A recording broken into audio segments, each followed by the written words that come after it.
ఈరోజు తల్లికి వందనం నేరుగా వాళ్ళ తల్లిల ఖాతాలోకి ప్రభుత్వం జమ చేయనుంది. ఎలా అనిపిస్తుంది? బాగుందండి.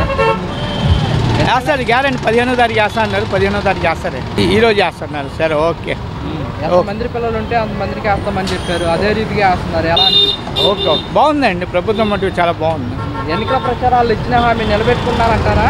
కడతారు ఇంకా ఇప్పుడే కదా, ఇంకా 1 ఇయర్ అయింది కదా, ఇంకో 2-3 ఇయర్స్లో మొత్తం అన్నీ చేస్తారు. లేడీస్కి బస్సు ఫ్రీ ఇస్తారు.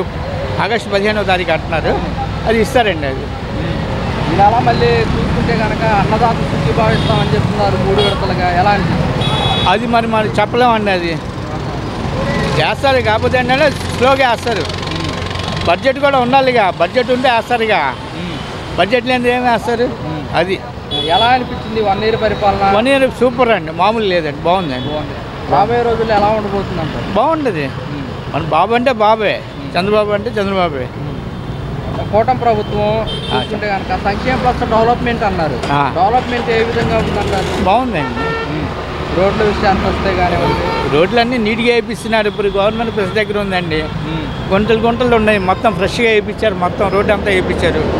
బస్సులు అవి బాగా వెళ్తున్నాయి, బళ్ళు వెళ్తున్నాయి, బాగున్నాయి. గతంలో ఎలా ఉండేవి రోడ్ల విషయానికి?